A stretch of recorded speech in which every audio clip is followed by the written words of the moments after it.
Bienvenidos al podcast de You Trading, el portal con el mejor contenido para traders. Buenos días y bienvenidos a la esquina del trader. Yo soy Estefanía Gosser y en esta edición continuamos con un repaso de las entrevistas que tuvimos esta cuarta temporada. En la esquina del trader intentamos compartir con ustedes opiniones de expertos sobre lo que está sucediendo en el mundo y que pueden tener repercusión en los mercados. Son temas y eventos que todo trader debe conocer. Es así que a finales de enero, antes de que Rusia invadiera Ucrania, hablamos con Alberto Pérez, un investigador consultor de Oxford Business Group, especializado en Rusia. En ese entonces, cuando el escenario en la frontera ruso-ucraniana ya empezaba a calentarse, Alberto nos hablaba sobre la escalada de tensiones entre ambos países. Tenemos que diferenciar fundamentalmente entre la anexión de Crimea en 2014 y luego todos los episodios que se han vivido de desestabilización en el área conocida como Donbass. El área del Donbass es un área en la zona sur-oriental de Ucrania, limítrofe con Rusia, y es un área que desde la anexión de Crimea, básicamente es independiente de facto. Es un área que no está bajo el control militar ni administrativo de Kiev, la capital de Ucrania. El conflicto en el Donbass ha pasado por momentos de diferente intensidad. En 2014 era un conflicto muy caliente, con muchos enfrentamientos entre las fuerzas rebeldes en el Donbass y las fuerzas ucranianas. Y luego ha habido momentos de relativa estabilidad. Hay un marco de relaciones para gestionar este conflicto entre Ucrania y las provincias rebeldes del Donbass, que son, a lo mejor lo conocen tus oyentes, los acuerdos de Minsk. Los acuerdos de Minsk son una especie de camino o hoja de ruta hacia la paz en Ucrania. Incluyen diversos compromisos que tienen que adoptar y satisfacer las fuerzas rebeldes y Kiev para lograr la paz. Evidentemente, caminar hacia esos compromisos es complicado y de momento ninguna de las partes considera que sus expectativas se ven satisfechas. ¿Qué ha ocurrido en las últimas semanas para que la presencia militar rusa en la frontera crezca y surjan estos temores de que pueda haber una invasión a Ucrania? Bueno, seguramente tus oyentes sabrán que Rusia de una manera u otra apoya la causa de los rebeldes del Donbass. Es una población, si no étnicamente rusa, rusófila, que desde el vacío de poder que se produjo, como bien has dicho, en 2014, en febrero de 2014 en Ucrania, pues no se ve reconocida o no se ve integrada en el conjunto no ve sus intereses reconocidos en el conjunto del Estado ucraniano. Para Rusia es de alguna manera importante que los intereses de estos rebeldes se vean satisfechos, pero siendo muy fríos, básicamente se debe al interés de Rusia de que Ucrania no entre en la OTAN. Rusia es consciente de que mientras haya un escenario de desestabilización en el Donbass o, si se alcanza la paz, una Ucrania más federalizada en el que el Donbass tenga mucho más poder político para poder decidir cuál es la política exterior del conjunto de Ucrania, en ese caso no habría una adhesión a la OTAN. Entonces, a Rusia le vale o bien con un Donbass desestabilizado, lo que pasa es que eso tiene costes para su reputación y costes económicos, y constantemente existe el riesgo de enfrentamiento bélico con Ucrania, un enfrentamiento abierto, y si se consigue implementar los acuerdos de Minsk, en ese caso estaríamos hablando de una Ucrania más federalizada que no podría o no sería capaz de unirse a la OTAN. Pero por supuesto no solo hablamos de Rusia. Una de las grandes consecuencias de la guerra ha sido el encarecimiento de la energía, que ya venía en subida desde el año pasado. Una de las alternativas al gas y al petróleo que se están explorando es el hidrógeno, y un país latinoamericano que está apostando mucho por esta nueva fuente de energía es Chile. El ingeniero electrónico chileno y profesor de la Universidad Austral de Chile, Juan Osorio, nos explicaba el interés de Chile por el hidrógeno. En términos científicos, el concepto de hidrógeno verde como tal comenzó hace un poco más de 20 años. El concepto de hidrógeno verde en términos más sociopolíticos o del mundo privado y la política lleva menos años. Ya la década pasada comenzó a aparecer. Ahora, como fuente de energía, en realidad hay una historia mucho mayor. De hecho, entre 1840 y 1860 se fabricaron las primeras pilas de combustible que usaban el hidrógeno como fuente de energía. Pero al parecer, al igual que otros desarrollos tecnológicos de esa época, no prosperó y hoy se está volviendo a considerar. Incluso respecto al uso de fuentes de energía, como fuente de energía del hidrógeno como tal, que el hidrógeno verde es mucho más nuevo, el concepto, el hidrógeno como tal, de hecho, emprendió primero en las misiones espaciales. Es decir, en 1960 se comenzó a utilizar el hidrógeno como combustible para naves espaciales. Y ahora estamos utilizándolo o viendo que se puede utilizar en aplicaciones energéticas terrestres, por decirlo de alguna manera.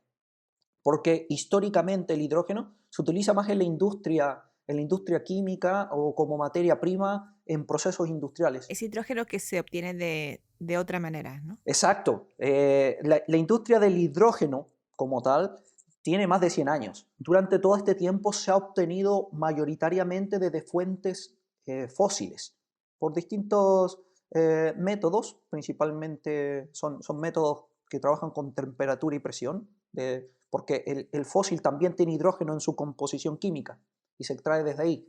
Y en un porcentaje muy reducido se obtiene con electricidad, pero esa electricidad también tiende a provenir de combustibles fósiles. Entonces el concepto de hidrógeno verde basado en fuentes renovables es relativamente nuevo. Chile tiene una estrategia nacional de hidrógeno verde y actualmente ya cuenta con 2 proyectos aprobados.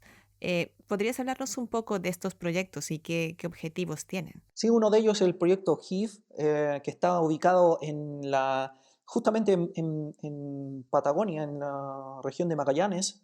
Entiendo que este proyecto está en construcción y aquí volvemos a lo que te comentaba antes. Este proyecto en particular, claro, es para en una etapa primaria producir hidrógeno verde, pero ese hidrógeno verde no es para usarlo directamente, sino que es para obtener metanol, que es uno de los elementos, uno de los combustibles que se puede obtener, y además gasolina. O sea que ese proyecto en el sur de Chile es producir hidrógeno verde para obtener metanol y gasolina.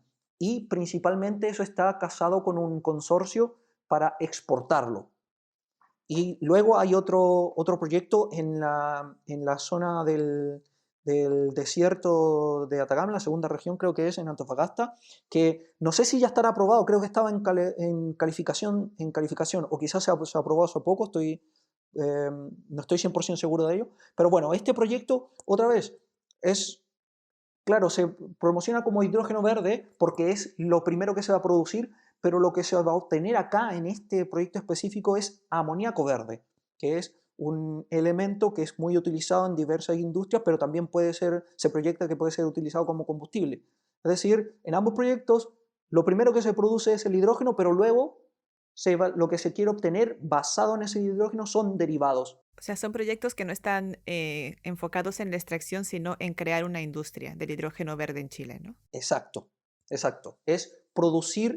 En primera instancia, es producir hidrógeno verde basado en electricidad renovable, para que sea verde, y luego, usando como materia prima el hidrógeno verde, obtener metanol y gasolina por una parte, y por otro proyecto, amoníaco. También de energía nos habló Hari Seshasayee, experto del Centro Internacional para Académicos Woodrow Wilson. Hari nos contó cómo las sanciones que Estados Unidos le impuso a Venezuela e Irán lo convirtieron en el principal vendedor de petróleo a India. Antes de 2019, India compraba como 400,000 barriles de petróleo por día de Venezuela y otros 100,000 de México y también de Brasil y 50,000 barriles por día de Colombia y Ecuador. Desde 2019, la política con Venezuela ha cambiado mucho por las sanciones de Estados Unidos y aunque en 2019 mismo India fue el destino más grande de exportación para Venezuela. En 2020, octubre, India paró totalmente las compras de ese petróleo de Venezuela por estas sanciones, y más que todo porque las dos empresas que compran o compraban petróleo de Venezuela, las dos son empresas privadas y son empresas que tienen muchos vínculos fuertes con Estados Unidos y no querían correr el riesgo, ¿no?, de estas sanciones de Estados Unidos. Entonces, después de 2020, octubre, India ya no importa petróleo venezolano. Mientras las importaciones de crudo desde Venezuela y México se han ido reduciendo, ha habido otro socio dentro del mismo continente que ha ido cubriendo este hueco, ¿no? Estados Unidos. Las importaciones de crudo estadounidense en India han crecido tanto que ahora India se ha convertido en el primer destino de las exportaciones de petróleo de Estados Unidos. Cuéntanos, Hari, qué tan extraordinario es esto y por qué. Sí, es algo muy sorprendente en realidad, porque hasta 2020 India fue como el cuarto o quinto destino más grande de exportaciones de crudo estadounidense, ¿no? Y de un año al otro, de 2020 a 2021, India ha subido del cuarto puesto al número 1. O sea, en 2021 es el primer mercado para crudo de Estados Unidos, ¿no? Es interesante porque eso no hubiera sido posible sin las sanciones que Estados Unidos tiene para Venezuela y también para Irán.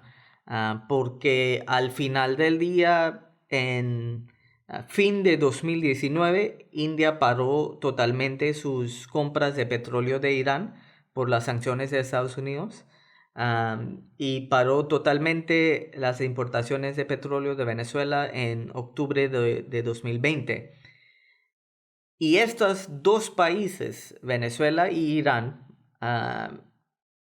en los últimos 10 años han sido los proveedores de alrededor de 10 a 12% de todas las importaciones petroleras en India. O sea, entonces India ha perdido dos proveedores tan grandes que, o sea, en promedio exportaron como 20% de todo lo que India compra de petróleo de todo el mundo. Entonces, India necesita reemplazar este 20% con crudo de diferentes países, ¿no? Y la ventaja con Estados Unidos es que tienen diferentes tipos de crudo que todas las empresas en India de petróleo sí se pueden refinar, que no es el caso para el petróleo muy pesado de Venezuela, por ejemplo. Entonces sí, las importaciones de Estados Unidos han crecido bastante, pero no creo que es algo que solo va a pasar en el corto plazo o no creo que eso ni va a cambiar si las sanciones de Estados Unidos contra Venezuela e Irán se cambian, ¿no? Sí se cambian. Si ya no hay sanciones contra Venezuela para al menos el petróleo en 2 o 3 años o tal vez en este año, ¿no? India igualmente va a seguir comprando crudo de Estados Unidos y también de Venezuela. Entonces es algo que vamos a ver para los futuros, no sé, 10 años al menos. Otro invitado que tuvimos en esta cuarta temporada fue Julián Esteves, un experto en robótica e inteligencia artificial de la Universidad del País Vasco. Julián nos habló de los drones y de qué tan realistas son las promesas que hacen empresas como Amazon, que dice que muy pronto habrá drones entregándonos paquetes en vez de repartidores. No es tan sencillo y Amazon, de hecho, está volviendo para atrás en su negocio de drones y lo está desmontando, según dicen algunas fuentes. Entonces, hay muchos problemas.